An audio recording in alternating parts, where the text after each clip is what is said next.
नमस्कार दोस्तों, मैं ओपी डाका। स्वागत है आप सभी का एसएससी क्लासेस सीकर के इस यूट्यूब चैनल में। दोस्तों, अपन जनरल साइंस के बारे में चर्चा करने वाले हैं और साइंस में जो अपना पॉइंट चल रहा था वो चल रहा था धातु है अधातु। पीछे वाली कक्षा में अपन ने सक्रियता श्रेणी के बारे में अध्ययन किया था। अब दोस्तों, सक्रियता श्रेणी के जो क्वेश्चन है वो भी मैंने कल आपको रिपीट कर दिए थे कि भाई ज़्यादा क्रियाशील, कम क्रियाशील, अपन अकॉर्डिंग टू ऑप्शन सही आंसर कैसे करते हैं। ठीक है, इसके अलावा अब अपन अध्ययन करेंगे सक्रियता श्रेणी के 4-5 क्वेश्चन और बनते हैं। वो क्वेश्चन किस प्रकार बनते हैं दोस्तों, तो आप सभी ध्यान से देखेंगे। एक आपको ये पूछता है कि ऐसी कौन सी धातु है जो ठंडे जल के साथ बहुत तीव्र गति से क्रिया करती है। ऐसी कौन सी धातु है जो ठंडे जल के साथ बहुत तीव्र गति से क्रिया करती है। तो अपन ये कह सकते हैं कि सोडियम और पोटेशियम दो ऐसी धातुएं हैं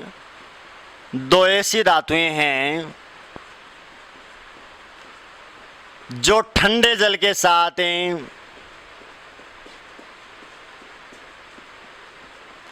बहुत तीव्र गति से क्रिया करती है।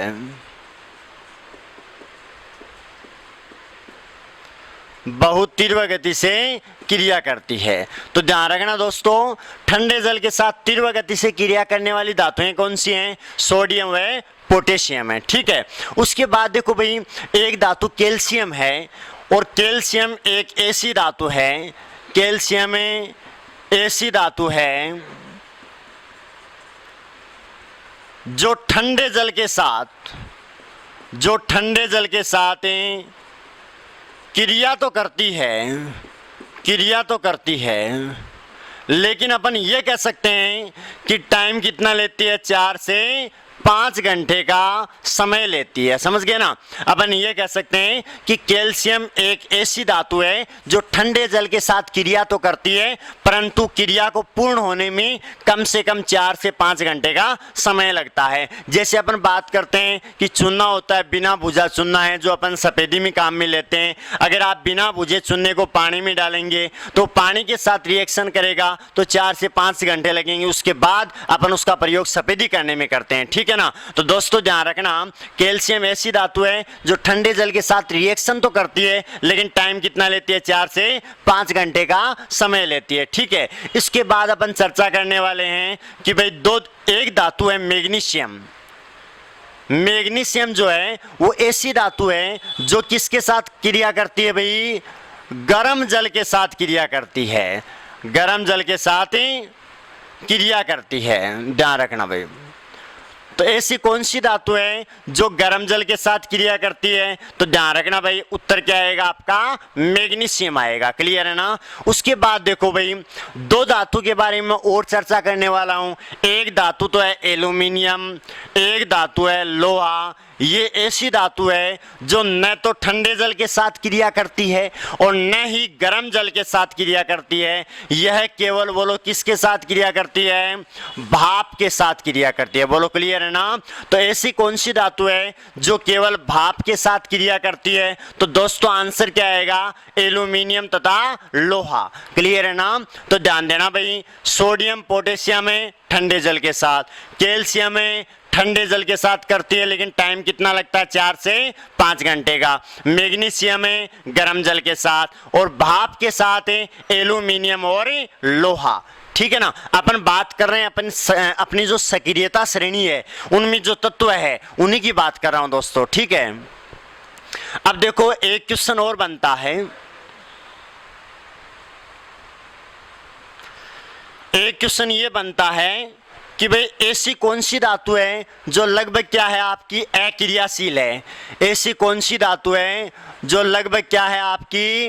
अक्रियाशील होती है। ठीक है ना, लगभग अक्रियाशील होती है, यानी लगभग नगण्य यानी न के बराबर रिएक्शन करती है। एक तो आगे आपका सोना सबसे कम क्रियाशील में आ जाएगा, इसके अलावा चांदी। ठीक है, उसके बाद आ जाएगा आपका पारा, उसके बाद आ जाएगा जिंक और लेड यानी शीशा। ये ऐसी धातुएं हैं जो लगभग न के बराबर रिएक्शन करती है, अर्थात अक्रियाशील धातु होती है, ठीक है ना। तो लगभग अक्रियाशील धातु कौन सी है? सोना सिंबल Au, चांदी सिंबल Ag, इसके अलावा पारा सिंबल Hg, इसके अलावा जिंक सिंबल Zn और शीशा या रांगा का सिंबल क्या आ जाएगा? Pb। क्लियर है दोस्तों? तो ये 4-5 पॉइंट जो हैं सक्रियता श्रेणी के, ये आपको क्लियर पूरा ध्यान में रखने हैं, ठीक है। अब देखो मैं धातु के कुछ ऐसक बता रहा हूं। अपन ऐसक के बारे में अध्ययन करेंगे, इससे पहले अपन ने रासायनिक सूत्र उसके उपयोग पढ़े हैं। तो रासायनिक सूत्र में सोडियम के यौगिक है, कैल्शियम के यौगिक है, जिंक के यौगिक है, सबका अपन ने अध्ययन किया है। अब जो यौगिक आ रहे हैं उनके वो सभी ऐसक हैं। सोडियम में जितने यौगिक आ रहे हैं वो सब सोडियम के ऐसक हैं। कुछ इंपॉर्टेंट ऐसक जो हैं वो मैं यहाँ आपको याद करवाने जा रहा हूँ, ठीक है। तो इंपॉर्टेंट बातें हैं वो बताने जा रहा हूं दोस्तों, ध्यान देना। लगभग क्वेश्चन आता है ऐसक का, ठीक है। और ऐसक का क्वेश्चन में सबसे पहले क्वेश्चन के बारे में अपन चर्चा करेंगे। तो पहला क्वेश्चन है एल्यूमिनियम का ऐसक क्या होगा? एल्यूमिनियम का ऐसक क्या होगा? तो ध्यान रखना, एल्यूमिनियम का ऐसक क्या होता है आपका? बॉक्साइड। क्लियर है दोस्तों? एल्यूमिनियम का मुख्य ऐसक क्या होगा? बॉक्साइड होगा। सूत्र आ जाएगा Al2O3। क्लियर है ना? कई बार आपको ये भी पूछ लेता है कि बॉक्साइड का सूत्र क्या होगा, तो दोस्तों आंसर क्या आएगा आपका? Al2O3 आएगा, ठीक है। इसके अलावा अपन बात करें कि लोहे का मुख्य ऐसक है, ठीक है। लोहे का मुख्य ऐसक है, एक तो आता है आपका हेमेटाइट, ठीक है, एक आता है आपका मैग्नेटाइट। तो लोहे का ऐसक बोलो क्या क्या आ गए? एक तो हेमेटाइट आ गया और एक मैग्नेटाइट आ गया, ठीक है। हेमेटाइट की अपन बात करते हैं तो इसका सूत्र होता है Fe2O3, ठीक है। मैग्नेटाइट की अपन बात करते हैं तो इसका सूत्र आता है आपका Fe3O4। बोलो क्लियर है ना? तो लोहे के दो ऐसक बता दिए, एक तो हेमेटाइट, दूसरा मैग्नेटाइट। हेमेटाइट का सूत्र क्या होगा दोस्तों?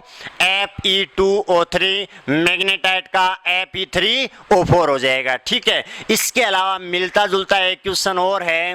मिलता जुलता एक क्वेश्चन ये है कि मैग्नीशियम का ऐसक क्या होगा? तो दोस्तों मैग्नीशियम का मुख्य ऐसक है वो मैग्नेसाइड होगा। क्या होगा? मैग्नेसाइड, ठीक है ना।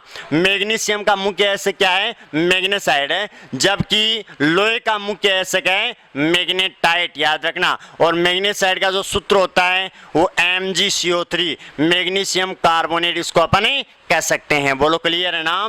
तो ये 4 ऐसक हो गए। इसके अलावा अपन बात करने वाले हैं जिंक की। तो जिंक का जो ऐसक है, जिंक का मुख्य ऐसक, बोलो आपको जिंक के यौगिक में बताया था, एक तो जिंक ब्लेड आ गया, ठीक है।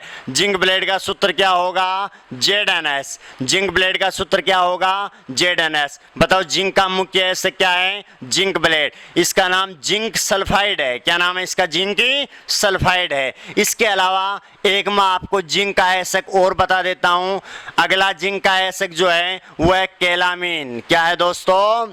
कैलामीन। कैलामीन किसका ऐसक है? जिंक का। सूत्र आएगा आपका ZnCO3। बताओ कैलामीन का सूत्र क्या होगा? ZnCO3, यानी जिंक कार्बोनेट, इसको अपन कह सकते हैं। तो कैलामीन और जिंक ब्लेड दोनों जिंक के ऐसक हैं। क्लियर है? इसके अलावा देखो भाई, 2 इंपॉर्टेंट ऐसक आपको और बताने जा रहा हूं, समझना भाई ध्यान से।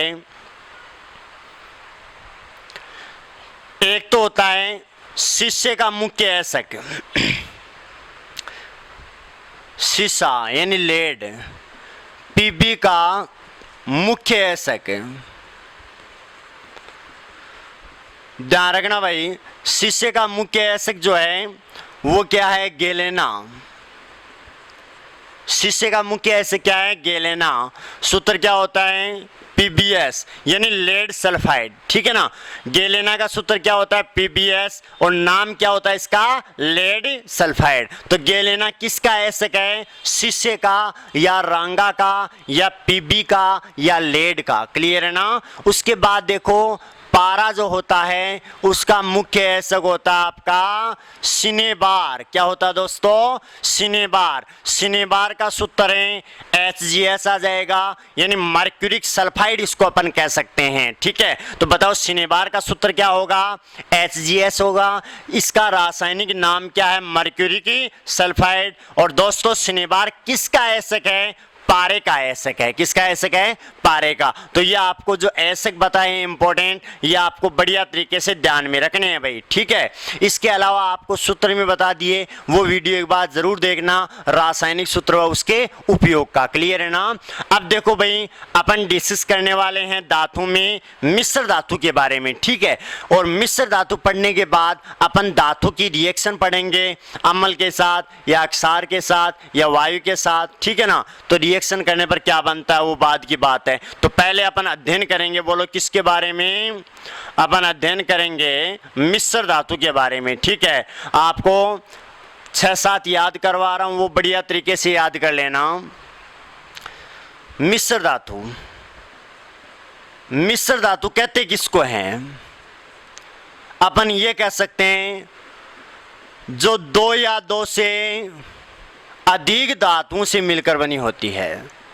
2 या 2 से अधिक धातुओं से मिलकर बनी धातु का नाम क्या होता है? मिश्र धातु। यानी मिश्र धातु जो होती है वो 2 या 2 से अधिक धातुओं से मिलकर बनी होती है। क्लियर है ना? अब देखो भाई, सबसे पहले मैं आपको याद करवाता हूं। सबसे पहला याद करेंगे पिताजी। पहला सूत्र याद करेंगे पिताजी। पी से पीतल, ता से तांबा, जी से जिंक। बोलो पिताजी का क्या बन गया? पी से पीतल, ता से तांबा, जी से जिंक। यानी तांबा प्लस जिंक यानी जस्ता, इन दोनों से मिलकर क्या बनता है? आपका पीतल बनता है दोस्तों। तो बोलो तांबा का सिंबल क्या आ जाएगा? Cu। और जिंक का सिंबल क्या आ जाएगा दोस्तों? Zn। तो Cu प्लस Zn से मिलकर क्या बना होता है दोस्तों? पीतल बना होता है। क्लियर है ना? इसके अलावा अपन ये कह सकते हैं कि कांसा आता है। कांसा किससे मिलकर बना होता है? तो तांबा प्लस टिन। बोलो किससे मिलकर बना होता है? तांबा, Cu। तांबा प्लस क्या आ जाएगा आपका? टिन आ जाएगा। इनसे मिलकर क्या बना होता है? आपका कांसा बना होता है। बोलो दोनों बात क्लियर है ना? पी से पीतल, ता से तांबा, जी से जिंक, यानी पिताजी का बन गया पीतल बराबर तांबा प्लस जिंक यानी जस्ता। ठीक है, कांसा का बन गया तांबा प्लस टिन। टिन का सिंबल क्या आ गया? Sn। इसके अलावा एक आता है आपका नाइक्रोम। दोस्तों क्वेश्चन बताया हुआ है, क्वेश्चन आपके माइंड में आ जाना चाहिए तुरंत ही। नाइक्रोम का क्वेश्चन दोस्तों क्या बताया था कि विद्युत हीटर का तार किसका बना होता है? नाइक्रोम का। और नाइक्रोम जो होती है वो nickel plus chromium, nickel plus chromium की बनी मिश्र धातु क्या कहलाती है? आपकी नाइक्रोम कहलाती है। निकिल का सिंबल क्या आ गया आपका? Ni। क्रोमियम का सिंबल क्या आ गया आपका? Cr। बोलो क्लियर है ना? तो निकिल प्लस क्रोमियम बराबर क्या आ जाएगा आपका? नाइक्रोम आ जाएगा दोस्तों। ठीक है, उसके बाद अपन बात करते हैं फ्यूज तार। फ्यूज तार के बारे में बात करते हैं। फ्यूज तार किसका बना होता है? टिन प्लस रांगा से मिलकर बना होता है। फ्यूज तार एक सुरक्षात्मक युक्ति है जो परिपथ की सुरक्षा का कार्य करती है। बताओ टिन का सिंबल क्या आ गया? Sn। और रांगा या शीशा का क्या आ गया? Pb। तो बताओ किससे मिलकर बना होता है? टिन प्लस रांगा यानी Sn प्लस Pb बराबर क्या होता है? फ्यूज तार बना होता है। क्लियर है ना? इतनी मिश्र धातु आप याद रखना। अब इन्हीं से मैं 2 मिश्र धातु और बनाने जा रहा हूं। ठीक है, तो आप सभी ध्यान से देखना भाई। 2 मिश्र धातु कौन सी बनाने जा रहा हूं? एक तो आती है आपकी स्टेनलेस स्टील। ठीक है, स्टेनलेस स्टील। और एक आती है आपकी जर्मन सिल्वर। ठीक है, एक तो स्टेनलेस स्टील आती है और एक आती है जर्मन सिल्वर। देखो स्टेनलेस स्टील को आप याद कैसे रखेंगे? स्टेनलेस स्टील को आप याद रखेंगे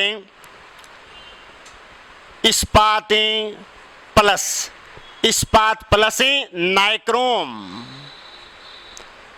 यानी स्टेनलेस स्टील बताओ किससे मिलकर बना होता है? इस्पात प्लस नाइक्रोम। दोस्तों इस्पात के बारे में मैंने क्वेश्चन बताया था आपको कि इस्पात जो होता है वो डलवा लोहा प्लस कार्बन से मिलकर बना होता है। तो लोहा का सिंबल क्या होगा? Fe, कार्बन का C, और दोस्तों नाइक्रोम का बताओ भाई, नाइक्रोम किससे मिलकर बना होता है? Nickel plus chromium. तो दोस्तों Ni प्लस Cr। तो बोलो क्या आंसर रहेगा कि स्टेनलेस स्टील जो मिश्र धातु है उसका सूत्र क्या बनेगा? किससे मिलकर बनी होती है? स्टेनलेस स्टील किससे मिलकर बनी होती है? तो लोहा plus carbon plus nickel plus chromium से बनी मिश्र धातु क्या कहलाती है? स्टेनलेस स्टील कहलाती है। बोलो क्लियर है ना? सूत्र नहीं है, मिश्र धातु पूछेगा और किससे मिलकर बनी होती है, ठीक है। और यह आपको ये पूछ सकता है निम्न में से स्टेनलेस स्टील में होता है या स्टेनलेस स्टील में नहीं होता है, ठीक है ना। तो ये चार होते हैं भाई, ये चार धातु होती है स्टेनलेस स्टील में, ठीक है। इसके अलावा अपन बात करें जर्मन सिल्वर की, जर्मन सिल्वर की अपन बात करें तो याद रखना सिल्वर लाके देगा पिताजी। कैसे याद रखेंगे? सिल्वर लाके देगा पिताजी। तो बोलो पिताजी का मतलब क्या बन गया? पीतल। पिताजी का मतलब है पीतल बन गया, ठीक है। इसके अलावा थोड़ा सा निकिल आएगा, थोड़ा सा क्या आ जाएगा? निकिल आ जाएगा। तो बोलो पिताजी का सूत्र है तांबा प्लस जस्ता, यानी Cu प्लस Sn। ये तो आ गया पीतल का। और निकिल का क्या आ जाएगा? Ni। बोलो निकिल का क्या आ जाएगा दोस्तों? Ni। तो आपको पूछेगा निम्न में से जर्मन सिल्वर में होता है। पहला ऑप्शन आ गया Cu कॉपर, दूसरा आ गया Sn टिन, तीसरा आ गया निकिल Ni, और चौथा आ गया उपरोक्त सभी। तो बोलो आंसर क्या आएगा? उपरोक्त से सभी आएगा, ठीक है।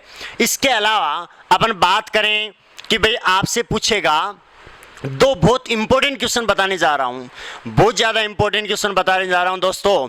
अक्सर एग्जाम में क्वेश्चन पूछा जाता है और दिल्ली पुलिस के एग्जाम में पूछा गया क्वेश्चन लिख रहा हूं एक मैं आपको। क्वेश्चन ये पूछा गया था, जर्मन सिल्वर में सिल्वर कितना प्रतिशत होता है? पहला क्वेश्चन। दूसरा दोस्तों, सीसा पेंसिल में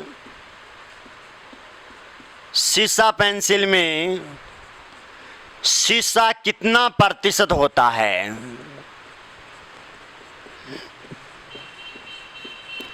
अब ध्यान देना दोस्तों, जर्मन सिल्वर में तो शीशा होता ही नहीं है, यानी जर्मन सिल्वर में तो सिल्वर होता ही नहीं है, यानी जर्मन सिल्वर में क्या होता है? अभी आपको बताया तांबा जस्ता निकिल। तो आप बताओ सिल्वर यानी चांदी थोड़ी होती है। तो बोलो Ag नहीं होती है, इसका मतलब उत्तर क्या आएगा? 0%। जर्मन सिल्वर में सिल्वर की प्रतिशत मात्रा कितनी होगी? 0% होगी। जबकि सीसा पेंसिल जो होती है, सीसा पेंसिल के निर्माण में ग्रेफाइट का प्रयोग करते हैं। ग्रेनाइट तो चूना पत्थर होता है, जबकि ग्रेफाइट कार्बन का एक क्रिस्टलीय अपरूप होता है जिसका प्रयोग सीसा पेंसिल के निर्माण में किया जाता है। तो सीसा पेंसिल में सीसा नहीं होता दोस्तों, ग्रेफाइट होता है। तो सीसा कितना परसेंट हुआ? सीसा पेंसिल में 0% हुआ। इंपॉर्टेंट क्वेश्चन है दोस्तों, ध्यान रखना। इस प्रकार लगातार वीडियो से जुड़े रहने के लिए आप एसएससी क्लासेस सीकर के इस यूट्यूब चैनल को लाइक करेंगे, शेयर करेंगे, सब्सक्राइब करेंगे और बेल आइकन दबाएंगे ताकि आपके पास नोटिफिकेशन पहुंच जाए।